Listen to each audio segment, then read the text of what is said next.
The emergency room erupted in chaos when the gunshot victim crashed through the doors at 2:17 a.m., blood pooling beneath the gurney as nurses shouted medical terms no civilian should ever hear.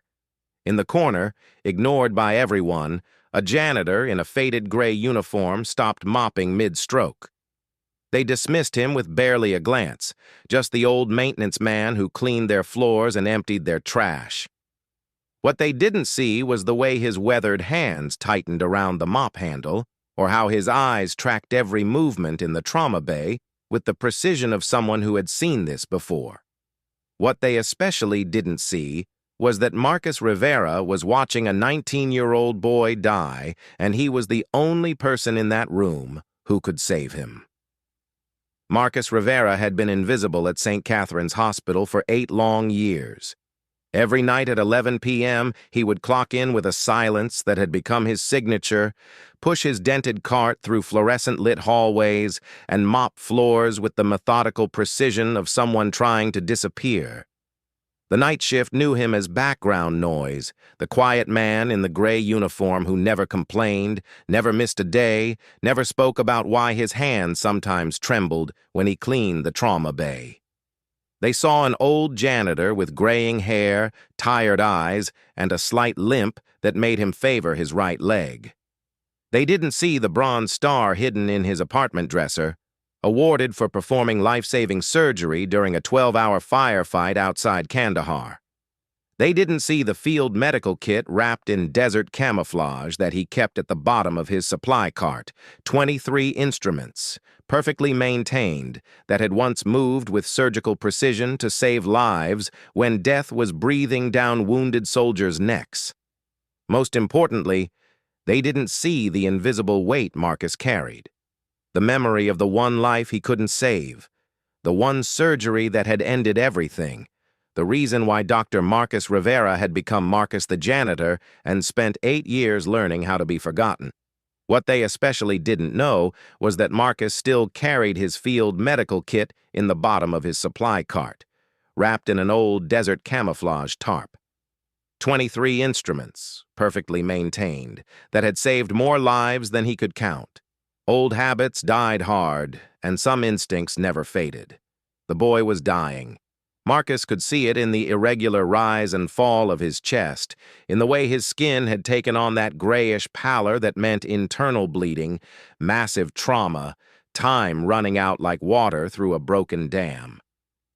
Dr. Patricia Chen worked frantically over the patient, her skilled hands moving with practiced efficiency. But Marcus could read the growing desperation in her movements. "Get me 2 units of O-negative, doctor." Chen called to the nurses, her voice tight with controlled panic. "And page Dr. Martinez. I need a trauma surgeon now." The boy's breathing became more labored. His pulse weakened. The monitors began their ominous warnings. "Dr. Chen," one of the nurses said, voice tight with dread. "Dr. Martinez is in surgery. Emergency appendectomy. He won't be available for at least 2 hours." Marcus watched Dr. Chen's face change as she calculated whether the boy had 2 hours. From where he stood, still holding his mop like a prop in someone else's play, Marcus already knew the answer. He didn't. The boy would be dead in 20 minutes, maybe less, and Marcus was the only person in that room who could prevent it. "Dr. Chen," one of the nurses said, voice tight with concern, "Dr. Martinez is in surgery, emergency appendectomy. He won't be available for at least 2 hours." Dr. Chen's hands paused over the patient. Marcus could see her calculating, trying to determine if the boy had 2 hours. From the blood pressure readings on the monitor, from the way his pulse was becoming irregular, Marcus already knew the answer. He didn't. "What about Dr. Reyes?" Dr. Chen asked, but even as the words left her mouth, she knew the answer. Dr. Reyes had left an hour ago, called to another emergency across town. The nearest trauma surgeon was 45 minutes away, assuming he could get here immediately. Marcus set his mop against the wall and walked closer to the trauma bay. Not intruding, just close enough to see clearly. The boy's breathing was becoming more labored. His skin was taking on the grayish pallor that Marcus had learned to recognize in field hospitals where death was always just one heartbeat away. That's when Marcus Rivera dropped his mop. The sound echoed through the trauma bay, a hollow clatter that made every head turn. For 8 years, Marcus had been part of the background, invisible as wallpaper. Now, suddenly, he was walking toward the trauma bay with a stride that carried authority no janitor should possess. "Excuse me, doctor," he said, his voice cutting through the controlled chaos with surgical precision. Dr. Chen looked up, startled and annoyed. "Marcus, this really isn't the time." "I can save him," Marcus said simply. The trauma bay went dead silent, except for the beeping of monitors and the boy's labored breathing. Dr. Chen stared at the janitor as if he'd just claimed he could fly. "Marcus, I don't know what you think." "Dr. Patricia Chen," Marcus interrupted, using her full name with the kind of professional respect that made her blink in surprise. "That boy has a hemothorax with probable cardiac tamponade. His left lung is collapsing, he's bleeding internally, and his heart is being compressed by fluid in the pericardium. If we don't operate in the next 8 minutes, he dies." Dr. Chen's mouth opened, then closed. Around them, nurses had stopped moving. The confident medical terminology, delivered with absolute certainty by their invisible janitor, had created a moment of surreal suspension. Dr. Chen stared at Marcus as if seeing him for the first time in 8 years. "You're telling me you're a surgeon?" Marcus reached into his supply cart, pushed aside the cleaning supplies, and withdrew something wrapped in faded desert camouflage. As he unwrapped it, surgical instruments gleamed under the harsh fluorescent lights. Scalpels, forceps, retractors, all maintained with military precision. "Major Marcus Rivera, Army Medical Corps," he said, his voice carrying the weight of 22 years in combat medicine. "3 tours Afghanistan, field surgeon certification, Bronze Star for medical valor." He looked up at Dr. Chen, and she saw something in his eyes that made her step back. "I've performed surgery in conditions that would terrify civilian doctors. Intense while mortars fell, in the back of moving ambulances, under fire." He gestured toward the dying boy. "This is just another Tuesday for me." The transformation was complete. The invisible janitor had vanished, replaced by someone who commanded the trauma bay with the quiet authority of a man who had saved lives when saving lives should have been impossible. The silence stretched between them like a taut wire. Around them, nurses and residents had stopped what they were doing to listen. The boy's breathing became even more shallow. Dr. Chen looked at Marcus's face, searching for something. Confidence, competence, sanity. What she saw was the calm certainty of someone who had faced this exact moment before, who knew exactly what needed to be done and how to do it. "What do you need?" she asked. Marcus was already moving. "Clear the trauma bay. I need surgical instruments, not the emergency kit. Actual surgical tools. Get me everything you'd use for a thoracic surgery, and I need someone who can assist." "I'll assist, doctor," Chen said without hesitation. Marcus nodded, already transforming from janitor to surgeon in movements so fluid it was like watching someone shed one identity and step into another. He walked to his supply cart, reached into the bottom compartment, and withdrew his field medical kit. As he unwrapped the desert camouflage tarp, the instruments inside caught the harsh hospital lighting. Scalpels, forceps, retractors, all maintained with military precision. 23 years old, Marcus said, looking at the instruments that had served him through wars and civilian emergencies. "Never retired them. Guess I always knew I'd need them again." The surgical instruments arrived within minutes, wheeled in by nurses who were still trying to process what they were witnessing. Marcus scrubbed in with movements so automatic they seemed choreographed, his hands following muscle memory that 8 years of mopping floors hadn't erased. When he approached the operating table, wearing surgical scrubs that the staff had found for him, he was no longer Marcus the janitor. He was Dr. Marcus Rivera, trauma surgeon, the man who had saved lives in places where saving lives was supposed to be impossible. "Dr. Chen," he said, his voice now carrying the calm authority she'd heard from the best surgeons she'd ever worked with. "This is going to be fast and precise. The boy has multiple internal injuries, but the primary threat is damage to his left lung and possible cardiac involvement. We're going to open him up, repair what we can, and stabilize him until Dr. Martinez can take over." Dr. Chen nodded, falling naturally into the assistant role as if she'd worked with Marcus for years instead of minutes. "Beginning thoracotomy," Marcus announced, and his first incision was so clean, so perfectly placed, that Dr. Chen involuntarily drew in a sharp breath. This wasn't just competence. This was mastery. What happened next would be talked about in St. Catherine's Hospital for years to come. As Marcus scrubbed in with movements so automatic they seemed choreographed, word spread through the hospital with the speed that only shocking news could travel. The janitor was a surgeon.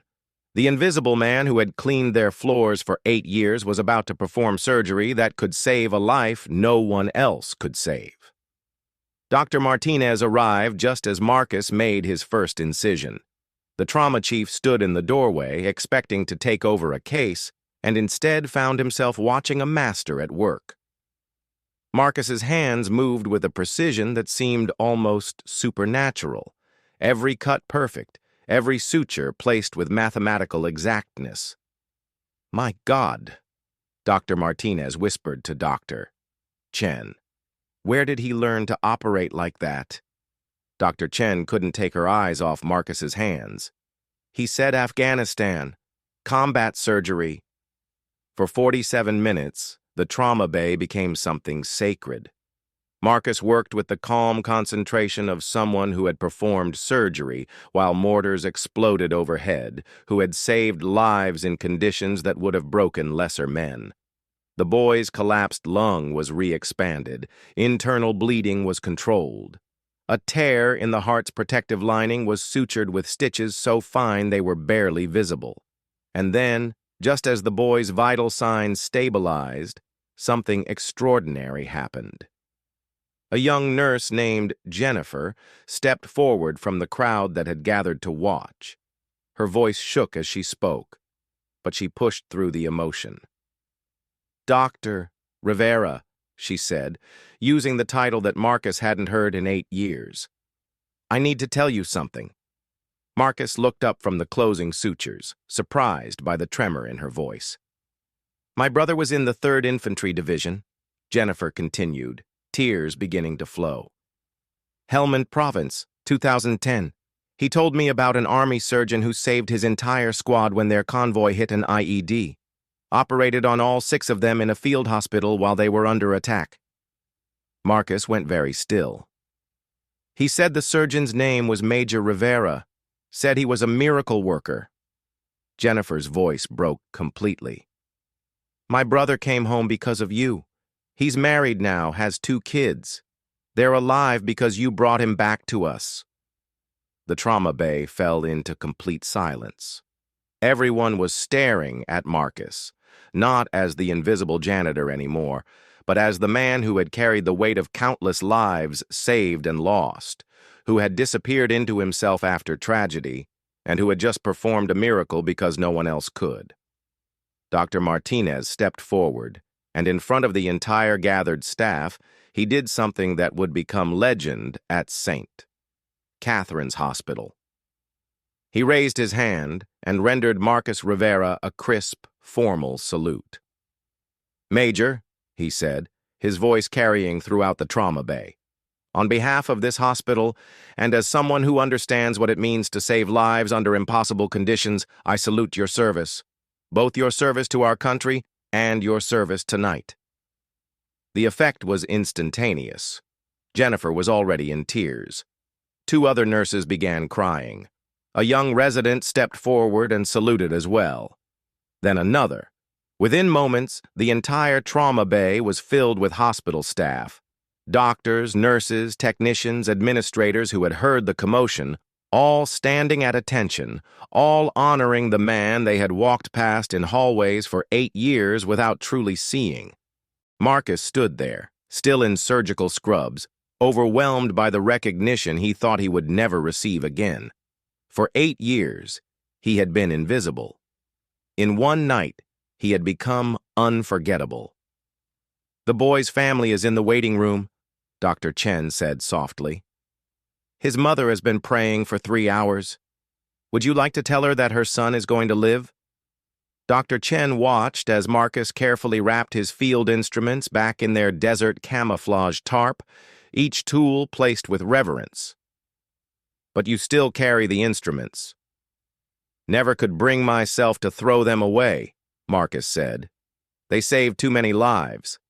Didn't seem right to abandon them just because I abandoned myself." Dr. Martinez arrived 20 minutes later, called back from his emergency surgery. He found the boy stable, expertly sutured with surgical work that impressed even his experienced eye. When Dr. Chen explained what had happened, Martinez examined the boy's wounds with increasing amazement. "This is textbook combat surgery," he said. "Whoever did this has skills I've only seen in military trauma surgeons." Marcus had already returned to his mop cart, back in his maintenance uniform, quietly cleaning the trauma bay as if nothing extraordinary had happened. But Dr. Martinez walked directly to him. "Dr. Rivera," he said, using the title that Marcus hadn't heard in 8 years. "I've reviewed your work. It's exceptional. That boy is alive because of you." Marcus continued mopping, but his movements had slowed. "Just did what needed doing." "No," Dr. Martinez said firmly. "You did what only a master surgeon could do, and I think it's time you came back." Marcus looked up, meeting Dr. Martinez's eyes for the first time. "I told you why I can't." "You told me why you stopped," Dr. Martinez corrected. "But tonight proved you never lost it. The skill, the instinct, the ability to save lives when no one else can. It's still there. It never left." Around them, the trauma bay had returned to normal activity, but several nurses and residents lingered, listening to a conversation that would determine whether the hospital janitor would remain invisible or reclaim his place among the healers. "The boy's mother is in the waiting room, Doctor," Chen said softly. "She's been praying for 2 hours, thinking her son was going to die. Would you like to tell her he's going to live?" Marcus set his mop aside and looked through the trauma bay windows toward the waiting room, where he could see a woman pacing, clutching a tissue, her face etched with the kind of fear that only parents knew. 8 years ago, he had been in a different waiting room, receiving news that would end his surgical career and nearly destroy his faith in himself. "What would I tell her?" Marcus asked. "That her son had the best trauma surgeon in the state operating on him tonight," Dr. Martinez said. "That he's stable, he's going to recover, and he's going to go home." Marcus walked slowly toward the waiting room, still wearing his janitor's uniform, but carrying himself with the quiet dignity of someone who had just remembered who he used to be. When the boy's mother saw him approaching, she stood up, hope and terror warring in her expression. "Ma'am," Marcus said gently, "I'm Dr. Rivera. I operated on your son tonight. He's stable, he's going to be fine, and you can see him in a few minutes." The woman collapsed into Marcus's arms, sobbing with relief. As he held her, Marcus felt something he hadn't experienced in 8 years. The profound satisfaction of healing, of bringing hope back from the edge of despair, of using his hands to create life instead of mourning death. Later that night, after the boy had been moved to intensive care and his mother had been reunited with her son, Marcus returned to his mop cart. But Dr. Martinez was waiting for him. "I've spoken with the chief of staff," Dr. Martinez said. If you want it, there's a position available in our trauma surgery department. Full reinstatement, full privileges. The hospital needs surgeons like you." Marcus looked down at his hands. The same hands that had held surgical instruments with perfect precision. The same hands that had failed to save his son. The same hands that had pushed a mop for 8 years while trying to forget they had once held the power to heal. "I'll need to think about it," Marcus said. "Take all the time you need, doctor," Martinez replied. "But remember, tonight you saved a life that no one else could have saved. That's not an accident. That's who you are." Marcus nodded slowly, then resumed his cleaning duties. But something fundamental had changed. As he moved through the hospital corridors, the staff looked at him differently, not as invisible furniture, but as the man who had stepped out of the shadows to perform a miracle when it was needed most. The boy recovered completely. His mother sent Marcus a card with a simple message. "Thank you for giving me back my son." Marcus kept the card in his locker next to his field medical kit, and sometimes when the night shift was quiet, he would read it and remember why he had become a doctor in the first place. 3 weeks later, Dr. Marcus Rivera, M.D., returned to surgery full-time. But the story didn't end there. The boy he had saved, whose name was David Morales, recovered completely and returned to finish high school. His mother, Maria Morales, wrote a letter to the hospital that was later framed and hung in the trauma bay. "Dr. Rivera didn't just save my son's life. He taught all of us that heroes don't always look like what we expect. Sometimes they're mopping the floor next to us, waiting for the moment when we need them most." The video of Dr. Martinez's salute, recorded by a nurse on her phone, went viral within days. It was shared millions of times with captions like, "Never underestimate the quiet ones," and "Heroes are everywhere if you know how to see them." News stations picked up the story. Marcus reluctantly gave interviews, always redirecting the attention to the hospital staff who had supported him and the patients whose lives were saved every day by dedicated medical professionals. But the most important recognition came in a letter that arrived 6 months later, hand-delivered by a young Marine in dress blues. Inside was a simple message. "From the 3rd Infantry Division, Helmand Province, 2010. To Major Marcus Rivera. You saved us then. You saved us now. We never forgot. Welcome back. Staff Sergeant Michael Chen, Jennifer's brother, and the soldiers who came home." Marcus kept that letter on his desk in his new office, next to his field medical kit, which he had finally retired to a place of honor rather than shame. But sometimes, late at night when the hospital was quiet, he would walk past the supply closet where his old mop cart sat unused, and he would remember that being invisible wasn't always a choice. Sometimes it was just a way of waiting for the moment when the world needed you to step forward and be seen again. In the trauma bay where he had performed his comeback surgery, a small plaque appeared on the wall. Excellence in patient care requires not just skill, but courage. The courage to act when others cannot, to heal when healing seems impossible, and to remember that sometimes the greatest physicians are hiding in plain sight. Marcus never knew who had placed the plaque there, but every night when he passed it during his rounds, he would pause for just a moment and remember that being invisible wasn't always a choice. Sometimes it was just a way of waiting for the moment when the world needed you to be seen again. The janitor had put down his mop. The surgeon had picked up his scalpel. And in the space between those two identities, a life had been saved, a career had been reborn, and the long journey home had finally reached its end.